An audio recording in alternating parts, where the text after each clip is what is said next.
Cerita bermula dari keluarga Kobayashi, calon ayah bernama Shunsuke Kobayashi yang bekerja sebagai guru dan istrinya bernama Manami. Shunsuke berencana mengunjungi keluarga Saeki yang terlihat serem. Tapi ya udahlah, dia tetap mengunjungi rumah keluarga Saeki yang tidak berpenghuni. Shunsuke ngecek ke samping rumah dan mendapati anak yang dia cari bernama Toshio Saeki. Dia meminta Toshio untuk memanggil ibunya, tapi anaknya malah pergi gitu aja. Shunsuke masuk ke rumah dan mendapati kondisi Toshio yang penuh luka dan lebam.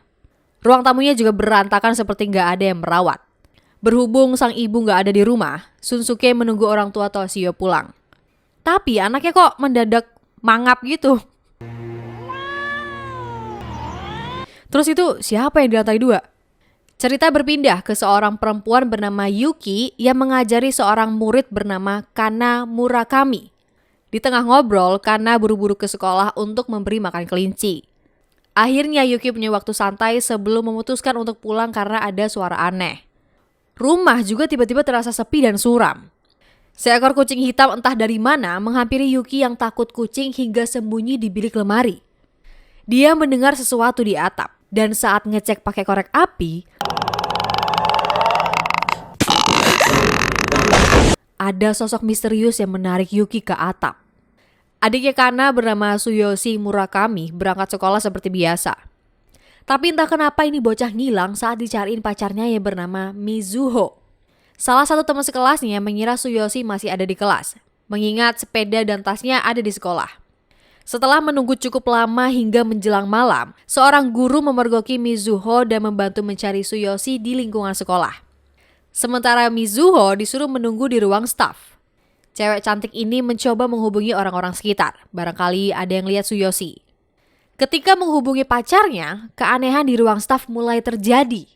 Dari lampu yang mendadak mati, scatter lampu yang kecabut sendiri, sampai sosok anak kecil yang berjalan dan mengganggu Mizuho. Ponsel Mizuho terus berbunyi dari nomor 444444. Begitu diangkat, sosok anak kecil tiba-tiba sudah berada di sampingnya.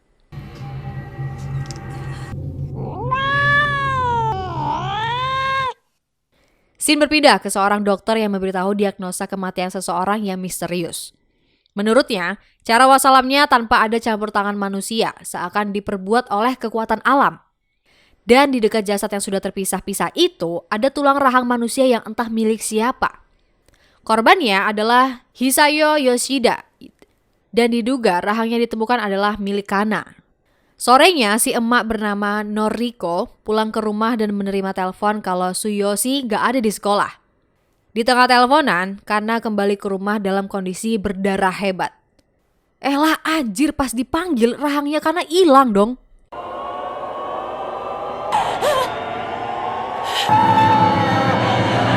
Kita kembali ke Pak Guru Shunsuke yang ngabarin kalau dia bakal pulang telat. Setelah gabut nyusun foto keluarga Toshio, Shunsuke mendengar jeritan wanita dari dalam kamar mandi. Tapi sosoknya nggak ada. Baru aja lihat pemandangan di luar, dia melihat tangannya penuh darah dan Toshio hilang dari sofa. Shunsuke mencari Toshio ke lantai atas dan di situ dia mendengar Toshio sedang ngobrol sama ibunya. Tapi saat dibuka, Toshio lagi menggambar kucing hitam dan ibunya hilang entah kemana. Shunsuke mencari-cari ibunya Toshio yang gak ketemu, tapi dia malah mendapati pintu di sampingnya terbuka sendiri. Dia menemukan foto dan buku harian milik ibunya Toshio yang terobsesi dengan dirinya. Tapi setelah lama membaca buku itu, tiba-tiba pintunya tertutup sendiri. Dan saat Shunsuke hendak keluar kamar, dia mendengar suara lalat dari atap. Dia menyalakan korek dan mendapati jasad ibunya Toshio telah wassalam. Ya namanya juga jasad, ya wassalam lah.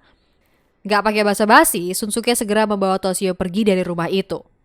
Tapi sebelum keluar, Shunsuke mendapat telepon dari ayahnya Toshio yang bernama Takeo Saeki. Di situ dia meminta Shunsuke untuk menjaga Toshio, karena Takeo sendiri telah membawa janin bayi istrinya yang menandakan Manami telah dihabisi. Shunsuke jatuh lemas karena istrinya wassalam sambil melihat Toshio yang mukanya udah mangap sambil lihat ke lantai atas. Nah ini nih, kenalin. Ibunya Toshio yang bernama Kayako yang udah jadi setan. Kayako terus mengangkang ke arah Shunsuke. Lalu tiba-tiba muncul dari balik kamar dan mengejutkan Shunsuke. Di sisi lain, Takeo berjalan sepoyongan kayak orang mabok. Saat dia berada di dekat penampungan sampah, setan Kayako menghantuinya.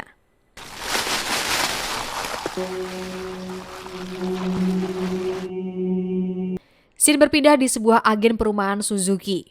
Seorang perempuan indigo bernama Kyoko diminta untuk melihat-lihat rumah terkutuk yang pernah ditinggali keluarga Murakami dan Saeki. Baru aja masuk, Kyoko sudah melihat dan merasakan sesuatu yang tidak beres. Sampai-sampai dia ketemu langsung sama setan Kayoko di lantai atas.